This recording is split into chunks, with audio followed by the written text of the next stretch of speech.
Hey, it's Tara. It's Jen. And we are here with another episode of Girlfriends Talk Marketing. And today we are going to be talking about cookies. Not the kind of cookies that you eat. The kind that track you on websites. So everyone's been probably seeing the news and articles online of what's the difference between first person and third person cookies and what's going away and what's staying. So we're here to just give you the rundown real quick on everything that's going on. So we've been seeing the pop-ups. Every site you go to, it seems like a thing pops up and says cookies, accept them, not accept them. From a consumer, it's a great way to be protected. But from a business standpoint, we know that there's a lot of questions out there about what that means for our small and medium business sizes. Exactly. Yep, exactly. And what is the data that you actually get to keep and what is the data that you actually lose? And all of this is coming about because everyone is concerned about consumer privacy. So things like regulations like GDPR in the EU, the CCPA out in California for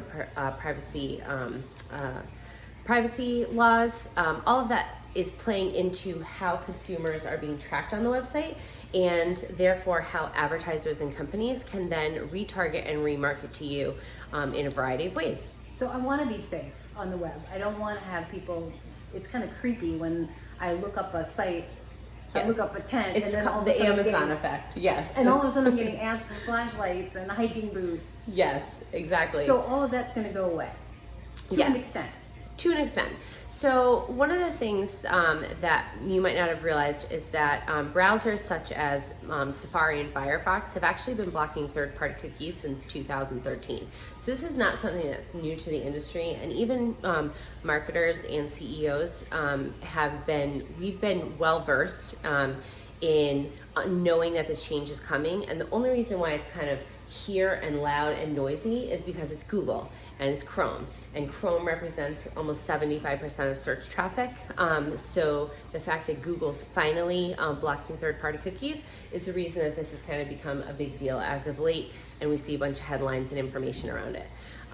So it seems like that's going to make it a lot harder for advertisers, because you now are not going to have access to the private information about people. So now let's talk about what you need to do and what that means for you if you're not a big brand. Exactly. So things like first person cookies, those are staying. Those are things like if someone goes to your website, what pages they're visiting, some basic data information of, how long they're staying on your website, and information like that. As a company, you're still going to be able to access that. What third-party cookies is, which is what is going to be eventually phased out and blocked, is the ability for advertisers to track you after you leave a particular website. So think of something, you go to visit a business website, then you bounce around to Amazon, you check out their latest camping gear, and then next time you go onto Facebook, you're served an ad for boots and lights and other things that are associated with camping. That trail of behavior data and intel is what is going to be going away from third person cookie standpoint.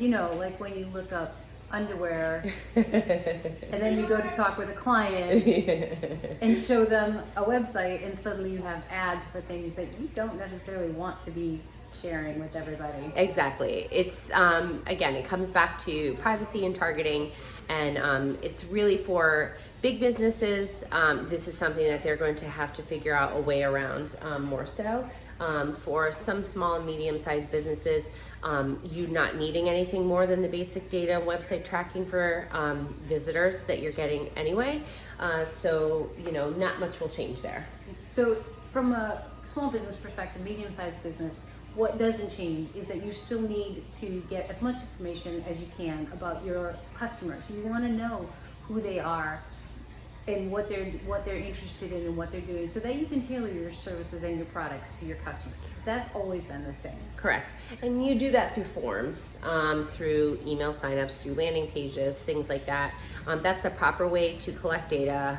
It's all regulated. It's people voluntarily raising their hand and giving you their information so that you can future market to them. And all of that stuff will remain the same, because that is best practice for how to engage with potential customers. One thing you do want to keep in mind, though, those cookie notices that you're seeing, you probably want to have one of those as well. The privacy laws do require websites to have policies that they are made public. And you can look at that as a transparency, value add for your customers, another way to connect with them. If you're a DIYer and you're doing your website on your own, there are a lot of plugins. Then all of the major website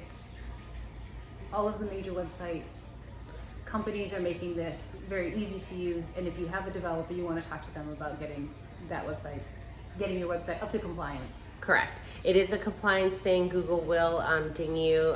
It is mandatory, just like having an SSL protected website.